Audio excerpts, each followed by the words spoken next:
I had a lot of you guys ask for the answer to the twin puzzles activity, so that's what this is about, and also kind of give you an idea of how we go about solving it. Remember, they were asking for two things. They wanted you to have the same operations in both of the two puzzles, plus if you need parentheses, so use the parentheses in the same place in both puzzles to satisfy what it equals.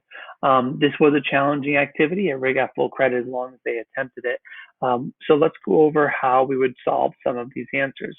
Remember, we had to deal with the order of operations. Order of operations really follows the thing of parentheses first, then exponents, then multiplication or division, whatever comes first from left to right, and addition and subtraction, whatever comes first from left to right.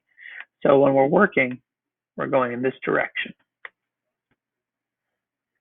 Now, in this situation, remember, order matters. So we're going to be putting down a couple operations. At first glance, you might be like, wait a minute, that doesn't work. 7 plus 4 divided by 2. 3 plus 2 divided by 1. Now, if we think about this, the bottom one, that would actually fit. 3 plus 2 is 5, divided by 1 would be 5. But you then ask, well, 7 plus 4 is 11. 11 divided by 2 is a 9. How does that work? Well, remember, order of operations. We'd always have to do multiplication and division before addition, subtraction. So we would actually be dividing first. 4 divided by 2 is 2. 7 plus 2 is 9. 2 divided by 1 is 2. 3 plus 2 is 5. So in this situation, it would work.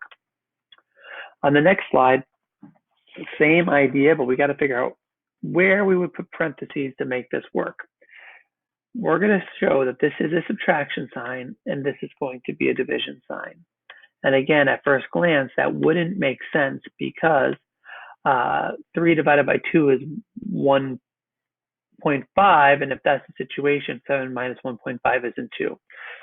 This is an example where we can now put parentheses. If I put the parentheses around the 7 and the 3, 7 minus 3 is 4. Then I can go division. 4 divided by 2 is 2. Same thing down below. 9 divided by 5, 9 minus 5 is 4. 4 divided by 1 is 4.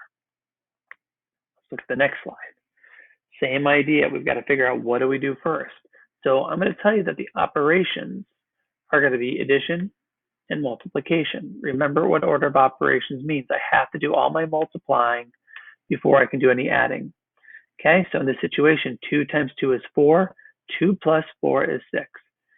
8 times 7 is 56. 9 plus 56 is 65. Now, in this situation, I don't need parentheses because of the order of operations, but you could put parentheses around the multiplication problems, but it would be redundant.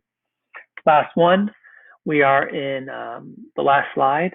I'm going to tell you that the operation is going to be division, and it's going to be addition. Okay, so we're going to do that for both.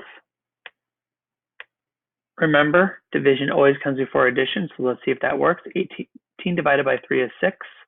6 plus 24 is equal to 30. 6 divided by 3 is 2. 2 plus 1 equals 3. Now, this is kind of some challenging problems. Thank you for persevering through them and just giving it your effort and engagement within the problem. Hope this helps.